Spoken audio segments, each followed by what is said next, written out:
5 minutes avec la Rhapsodie de réalité, une émission pour vous, une émission conçue pour vous, une émission taillée sur mesure, une émission qui vous ressemble, une émission qui vous permet de connaître votre destinée avec le Christ. Bonjour, bienvenue dans notre émission 5 minutes d'édification avec la Rhapsodie de réalité. Aujourd'hui, nous sommes mercredi 26. Le thème de notre rhapsodie est « Faites croître votre foi ».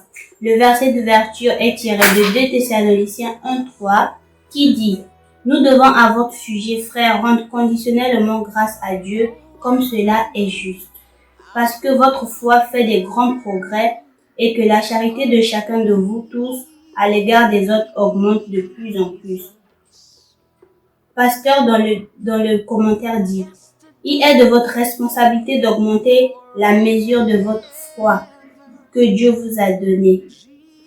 Et pour ce faire, vous devez apprendre davantage la parole de Dieu. La foi vient de ce qu'on entend et ce qu'on entend vient de la parole de Dieu. » Vous pouvez le lire dans Romains 10 à 17. Moins vous recevez la parole de Dieu dans votre esprit, moins sera la foi que vous expérimentez lorsque vous êtes confronté aux défis de la vie. Donc, chaque jour, faites grandir votre foi en vous nourrissant avec la voracité de la parole de Dieu. Une fois, quelqu'un a dit « Ma foi est très petite, c'est pourquoi je me sens parfois faible spirituellement. » Alors, faites grandir votre foi, c'est votre responsabilité. Ne restez pas au niveau de la petite foi. La petite foi manifeste la peur et le doute. Vous pouvez le lire dans Matthieu 8, verset 26. Dans Matthieu 14, 31. Simon-Pierre marchait sur l'eau pour aller vers Jésus jusqu'à ce qu'il vit les vents et les vagues commencer à couler.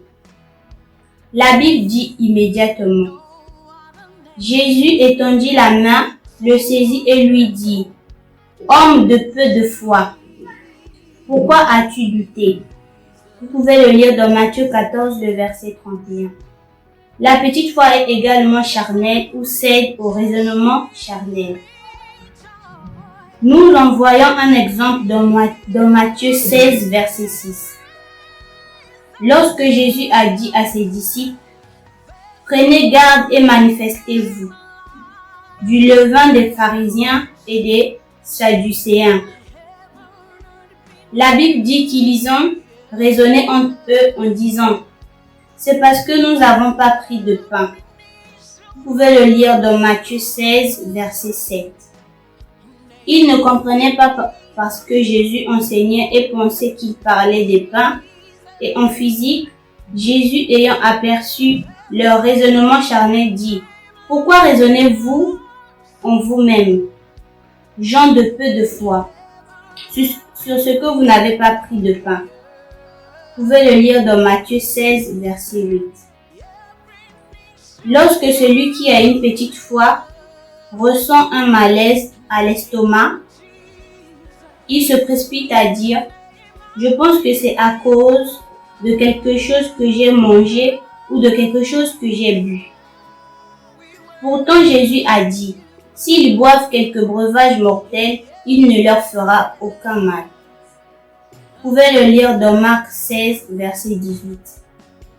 Dieu veut que votre foi soit robuste et non faible, et pas petite. Par conséquent, étudiez et pratiquez la parole de Dieu. Voilà comment faire croître votre foi pour qu'elle soit forte.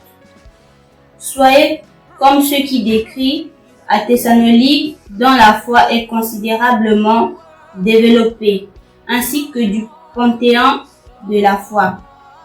Vous pouvez le lire dans Hébreux 11, qui ont utilisé leur foi pour des exploits.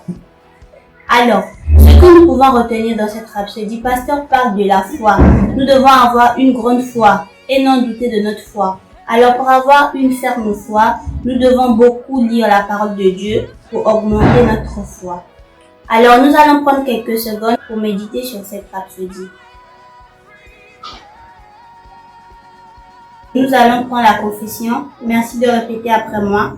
La parole est vivante et active en moi et inspire la foi en moi pour surmonter des défis et maintenir ma vie victorieuse en Christ. Je suis né de la parole, par conséquent, je vis par la parole. Alors que j'étudie et médite la parole, ma foi est fortifiée et s'améliore de gloire en gloire. Et les bénédictions issues du fait d'exercer la parole se manifestent évidemment dans ma vie. Au nom de Jésus. Amen. L'étude approfondie se trouve dans Actes 20, verset 32, dans Jacques 1, 22 à 25 et dans Matthieu 14, 26 à 31. Merci d'avoir suivi cette rhapsodie et à la prochaine. Vous avez été bénis par ce message. Nous vous invitons à faire de Jésus-Christ le Seigneur de votre vie en disant cette prière. Seigneur Jésus, viens dans mon cœur et deviens le Seigneur de ma vie. Je reçois la vie éternelle dans mon esprit. Et selon Romains 10, 9, si tu confesses de ta bouche le Seigneur Jésus, et si tu crois dans ton cœur que Dieu l'a ressuscité de mort, tu seras sauvé. Je déclare que je suis sauvé. Je suis né de nouveau. Je suis un enfant de Dieu. Maintenant, j'ai Christ qui demeure en moi. Félicitations, vous êtes maintenant un enfant de Dieu.